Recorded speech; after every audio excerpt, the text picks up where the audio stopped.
স্বাগতম জনাইছো আপোনালোক সকলোকে মই আপোনালোকৰ সাগৰিকা। আমি ৰাতিপুৱা শুই উঠিয়ে এনেকুৱা কিছুমান ভুল কৰোঁ, এনেকুৱা কেইটামান ভুল কৰোঁ যিকেইটা ভুলৰ বাবে আমাৰ গোটেই দিনটো একদম অশান্তিত যায়, আমাৰ গোটেই দিনটো ঠিকমতে নাযায় আৰু আমি গমেই নাপাওঁ যে আমি কি ভুল কৰিলোঁ। ধুনীয়াকৈ হেল্ডি খাইছোঁ, ধুনীয়াকৈ টোপনি গৈছোঁ, ভালকৈ পানী খাইছোঁ, তথাপিতো আমাৰ যেন কিবা এটা নহ'ল, কিবা এটা ভুল হ'ল, যাৰ কাৰণে গোটেই দিনটো আমাৰ নষ্ট হৈ যায়। হয় ভালকৈ কামত মন নবহে, নাইবা টোপনি এলাইচ ভাৱ লাগি থাকে, বা বিভিন্ন ধৰণৰ এনেকুৱা কথা হয় যিবোৰ কথাৰ কাৰণে আমাৰ দিনটো খেলি মেলি হয়।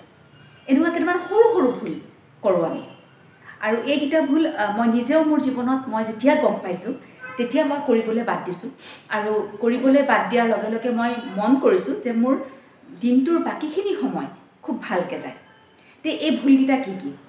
প্ৰথমটো মই ক'ব বিচাৰোঁ যে আমাৰ এনেকুৱা ধৰণৰ হয় যে আমি ৰাতিপুৱা এলাৰ্ম দিওঁ 6:30 বজাত বা 6 বজাত, কিন্তু আমি জানো যে আমি 7 বজাত উঠিলেও হয়। তেতিয়া আমি কি কৰোঁ, এলাৰ্মটো এনেকৈ চাওঁ, চাই পেলাই বন্ধ কৰি পেলাই আকৌ 10 মিনিট শুই দিওঁ, 10 মিনিট শুই দিওঁ, 7টা বজাত উঠিলেও হ'ব। এই যে 10 মিনিট শুই দিওঁ 7টা বজাত উঠিলেও হ'ব, তেনেকৈ বহুতে দুবাৰ তিনিবাৰো কৰি দিয়ে। 10 মিনিটকৈ শুই 7টা বজাই দিয়ে। মানে তেওঁ মেণ্টেলি প্ৰিপেয়াৰ্ড যে মই 7টা বজাত উঠিলেও হ'ব।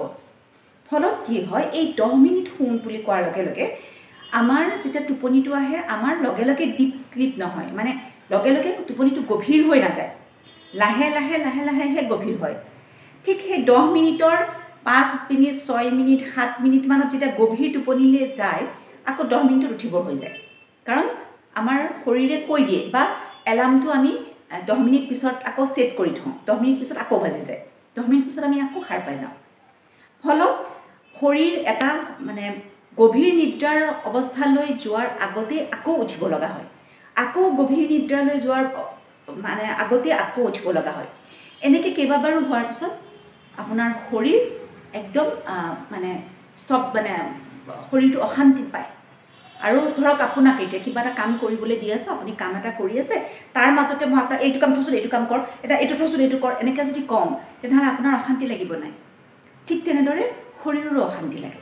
অশান্তি লগাৰ ফলত কি হয়, যেতিয়া আপুনি উঠে, ফাইনেলি যেতিয়া আপুনি উঠিব, তেতিয়া আপোনাৰ এনেকুৱা লাগিব, ইছ ৰাম আৰু অকণ খোৱা হ'লে ইমান গাটো বেয়া লাগিছে, কিবা ভাল লাগি থকা নাই, ইছ আমুক হৈছে, ইছ তামুক হৈছে, এনেকুৱা ধৰণৰ লাগি থাকে। ইয়াৰ কাৰণ হ'ল যে আপুনি শৰীৰ গৈছিলে গভীৰ নিদ্ৰাৰ অৱস্থালৈ, কিন্তু আপুনি যাবলৈ নিদিলে, তাৰ আগতে শৰীৰক আকৌ জগাই দিলে। আকৌ অকণমান সময়ৰ পিছত আকৌ শুম বুলি ভাবি পেলাই আপুনি আকৌ 10 মিনিট শুম বুলি ভাবি পেলাই আপুনি আৰম্ভ কৰিছিলে, আৰু তেতিয়াও আপোনাৰ টোপনি গভীৰ হোৱাৰ আগে আগে আকৌ শৰীৰক উঠাই দিলে।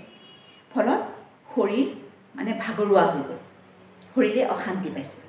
গতিকে তাতকৈ 6:30 বজাত বা 6 বজাত এলাৰ্ম দিয়াৰ কোনো প্ৰয়োজন নাই। অলপ দেৰি হওক, যিহেতু আপুনি জানে যে মই 7 বজাত উঠিলেও হ'ব, গতিকে আপুনি 7 বজাতে এলাৰ্ম দিয়ক। 7 বজাত এলাৰ্ম দিয়ক, এলাৰ্ম বাজিল, আপুনি তৎক্ষণাত উঠিলে, বাছ শেষ কথা। এনেকুৱা কৰি চাবচোন। আপুনি হয়তো নিজেও কেতিয়াও ভবা নাই, ময়ো সেইটো ভবা নাছিলোঁ, কিন্তু মই যেতিয়া মোৰ নিজৰ জীৱনত মই তাক প্ৰয়োগ কৰিলোঁ, তেতিয়া মই বুজি পালোঁ, আচলতে কথাটো এইটো। আপুনিও চাবচোন তেনেকুৱা কৰি, তেতিয়া দেখিব আপোনাৰ গোটেই দিনটো সতেজ হ'ব। আৰু এটা ভুল আমি কৰোঁ যে আমি ৰাতিপুৱা বিচনাৰ পৰা উঠি বিচনাৰ পৰা উঠাই নাই, বিচনাতে চকু মুদি ফোনটো লৈ পেলাই ফোনটো চালোঁ, কাৰ কি নটিফিকেশ্যন আহিছে, ফেচবুকত দিয়া ফটোখন কিমান লাইকছ আহিছে, ইনষ্টাৰ ফটোখন কিমান লাইকছ আহিল, কাৰ নটিফিকেশ্যন আহিছে, কি বস্তু, এইবিলাক চাওঁ। ক'ৰবাত কোনোবাই নিউজো চাই ৰাতিপুৱাই বিচনাত।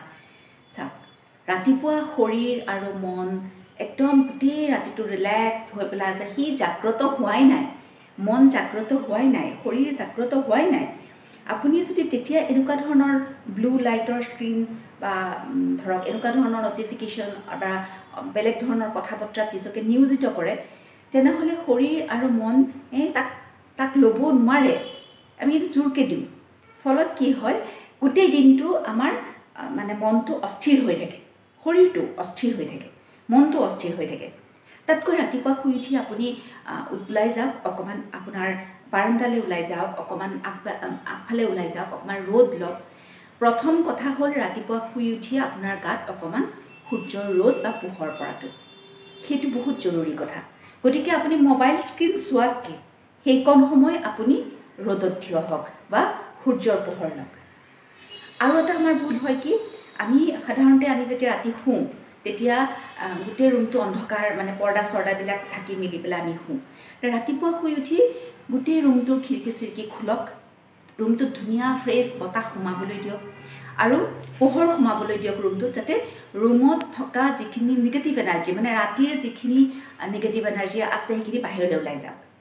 বা ৰাতি আপোনালোকে শুই থকাৰ কাৰণে তাত যিটো বন্ধ হৈ আছে জলবায়ু, সেই বায়ুখিনি বাহিৰলৈ ওলাই যাবলৈ দিয়ক আৰু খিৰিকী দুৱাৰ খোলক, অকণমান ফ্ৰেছ বতাহ সোমাবলৈ দিয়ক আৰু ৰুমটো মানে সুন্দৰকৈ মুকলি কৰক। আৰু এটা কথা আছে, ভুল কৰোঁ আমি বিচনা চিচনা নাপাৰোঁ, তেনেকৈ প্ৰথমতে গৈ নিজৰ কাম বন কৰি আহি লাষ্টত আমি বিচনা পাৰোঁ, নহয় সেইটো কথা। আমি শুই উঠিয়ে আমাৰ বেডৰুমটো প্ৰথমে ঠিক কৰাটো অত্যন্ত জৰুৰী। নিজৰ বিচনাখন, নিজৰ কাপোৰকেইটা এইখিনি ঠিক ঠাক কৰি যেতিয়া এটা শৃংখলাবদ্ধ ৰুম হ'ব, আপোনাৰ মনটো এনেই ভাল লাগি যাব আৰু গোটেই দিনটো আপোনাৰ খুব ভালকৈ যাব। গতিকে প্ৰথমতে বেডৰুম ঠিক কৰক, তাৰপিছত আপুনি যাওক আপোনাৰ অন্য কামলৈ। আৰু এটা মাৰাত্মক ভুল, যিটো ভুলে আমাৰ শৰীৰত সাংঘাতিক ধৰণে প্ৰভাৱ পেলায়, সেইটো হৈছে যে ৰাতিপুৱা শুই উঠি আমি কি কৰোঁ, হয় কফি নহয় চাহ খাওঁ। সেইটো মাৰাত্মক কথা। গোটেই ৰাতিটো আমি একো খোৱা নাই, আমাৰ পেটটো খালী হৈ আছে, এইবিলাক ধৰক কেফেইন যদি আমি খাই দিওঁ তেনেহ'লে সি আপোনাক 1 মিনিটৰ কাৰণে, 1 ঘণ্টাৰ কাৰণে আপোনাক এটা কিক দিব, আপোনাক ফ্ৰেছ কৰি দিব, আপোনাক বুষ্ট কৰিব, কিন্তু সি 1 ঘণ্টাৰ কাৰণে। সেই 1 ঘণ্টাৰ পাছত আপুনি আকৌ ইমান আপোনাৰ ডাউন হ'ব, আপুনি ইমান ল' ফিল কৰিব, আপুনি প্ৰথম ৰাতিপুৱা শুই উঠোতে যিমান এনাৰ্জেটিক আছিল তাতকৈও বেছি দুৰ্বল নিচিনা অনুভৱ কৰিব। গতিকে কেফেইন ৰাতিপুৱা শুই উঠিয়ে লোৱাটো ভাল কথা নহয়। মই নিজেও কেতিয়াও নলওঁ, মই নিজে সেইবিলাক লৈ পেলাই দেখিছোঁ যে সেইটো মোৰ কাৰণে অপকাৰ কৰিছিল, আৰু সেইকাৰণে মই আপোনালোকৰ আগত এইখিনি কথা কৈছোঁ।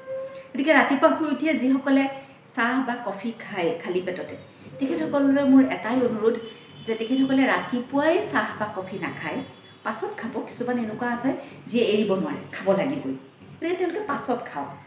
ৰাতিপুৱা শুই উঠিয়ে আপোনালোকে গৰম পানী খাওক, একো নহ'লে গৰম পানী, কুহুমীয়া পানী অকণ খাওক, কিন্তু চাহ বা কফি নহয়। আৰু এনেকুৱা ধৰণৰ ডিটক্স ৱাটাৰ ৰাতি বনাই থওক, যিখিনি ৰাতিপুৱা আপুনি খাব পাৰে। মই আগতেও এটা ভিডিঅ'ত কৈছোঁ যে ডিটক্স ৱাটাৰ বনাবলৈ একেবাৰে উজু। ডিটক্স ৱাটাৰ বনাবলৈ আপুনি 1 লিটাৰৰ পানী বটলত কেইটামান স্লাইচ আপুনি তিয়ঁহৰ দি থওক, কেইটামান স্লাইচ আপুনি আপোনাৰ বিটৰুট, মানে আপোনাৰ বিটৰ দি থওক, নাইবা আপোনাৰ পদিনা পাত দি থওক, নাইবা নেমু টেঙা 2 চকলমান কাটি থৈ দিয়ক। তেনেকুৱা ধৰণে আপোনালোকে ডিটক্স ৱাটাৰ ৰাতিয়ে বনাই থ'ব পাৰে। নাইবা চিয়া চিড তিয়াই থওক, তাত আধা চামুচ চিয়া চিড আপুনি ধুনীয়াকৈ পানী এগিলাচত মিলাই পেলাই সেইখিনি খাওক, বা একো নহ'লে অকল কুহুমীয়া গৰম পানী খাওক। কিন্তু ৰাতিপুৱা শুই উঠিয়ে চাহ বা কফি খোৱাৰ পৰা বিৰত থাকক। আৰু এইখিনি কৰিলে আপোনালোকে দেখিব যে আপোনালোকৰ গোটেই দিনটো খুব সতেজ আৰু খুব ফ্ৰেছ হৈ পেলাই পাৰ হৈছে। কোনো ধৰণৰ লেথাৰ্জি, কোনো ধৰণৰ এই নাযাম নেকি, নকৰিম নেকি, এলাহ লাগিছে, আমুক হৈছে তামুক হৈছে, এনেকুৱা ধৰণৰ কথাবিলাকৰ পৰা দূৰত থাকিব। যিমানেই নিজৰ মনটো ফ্ৰেছ হ'ব, যিমানেই নিজৰ শৰীৰটো ফ্ৰেছ হ'ব, সিমানে আপোনাৰ কামত মনোনিৱেশ আপোনাৰ ভাল হ'ব, কামত মন বহিব, যিকোনো কামতে মন বহিব। গতিকে মই আশা কৰোঁ যে মোৰ এই অভিজ্ঞতাখিনি আপোনালোকৰ লগত মই শ্বেয়াৰ কৰিছোঁ, আৰু আপোনালোকে নিশ্চয় এবাৰ হ'লেও আপোনালোকৰ জীৱনত এইটো কৰি চাব, এটা মানে চেষ্টা এটা কৰিব। আৰু চেষ্টা কৰাৰ পিছত যেতিয়া আপোনালোকে দেখিব যে সঁচাকৈ হয় কথাটো, সঁচাকৈ গোটেই দিনটো আপোনালোকৰ ভালে যাব, তেতিয়া হয়তো সদায়ে আপোনালোকে এইটো কৰিব। মই তেনেধৰণে আশা কৰিছোঁ। মোৰ ভিডিঅ'টো এতিয়ালৈকে চাই আছে, তাৰ বাবে ধন্যবাদ।